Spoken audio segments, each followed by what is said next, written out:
It was terribly cold and nearly dark on the last evening of the old year, and the snow was falling fast. In the cold and darkness, a poor little girl with bare head and naked feet, which were quite red and blue with the cold, roamed through the streets. In an old apron she carried a number of matches and had a bundle of them in her hands. No one had bought anything off her the whole day, nor had anyone given her even a penny. Shivering with cold and hunger, she crept along, looking like a picture of misery.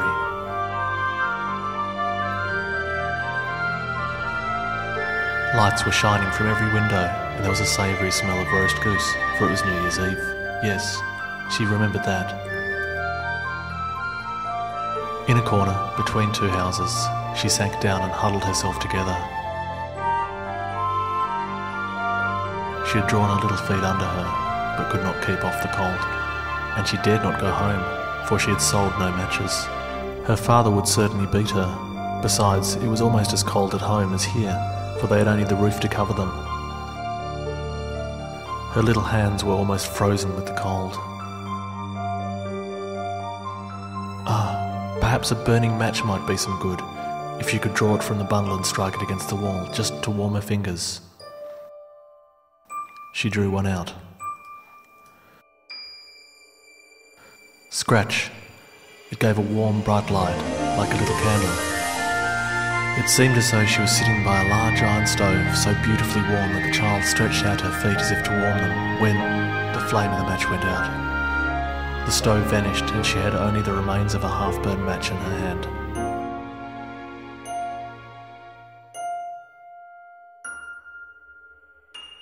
She rubbed another match on the wall. It burst into a flame, and where its light fell upon the wall it became as transparent as a veil, and she could see into the room. The table was covered with a snowy white tablecloth on which stood a splendid dinner service and a steaming roast goose stuffed with apples and dried plums. Then the match went out, and there remained nothing but the thick, damp, cold wall before her.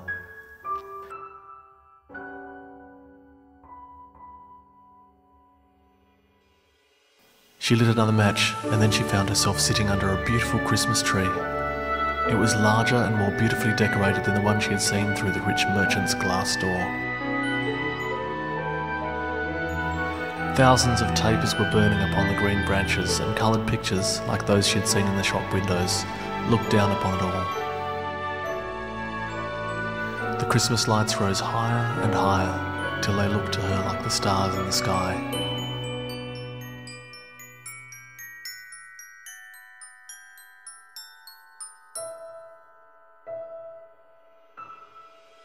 Then she saw a star fall, leaving behind it a bright streak of fire.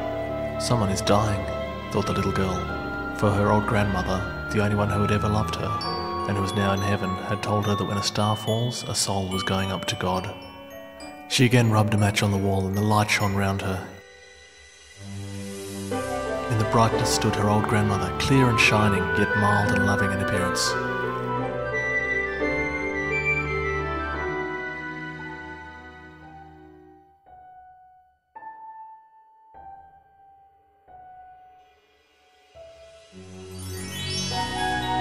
"Grandmother," cried the little one, "take me with you. I know you'll go away when the match burns out.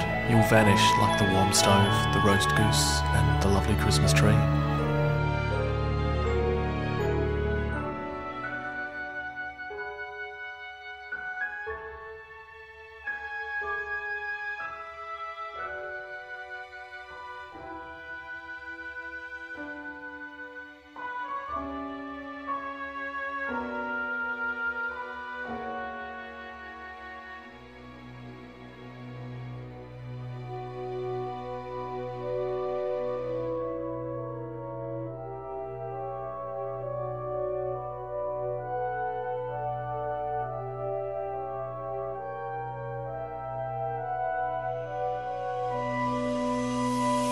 As the New Year's sun rose, there lay the poor little one, with pale cheeks and smiling mouth, leaning against the wall.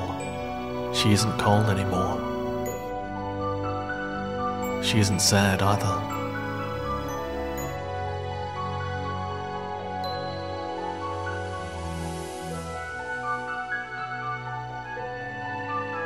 In the morning, people found her little dead body in the street, surrounded by burned matches. They weren't to know the wonderful things she had seen.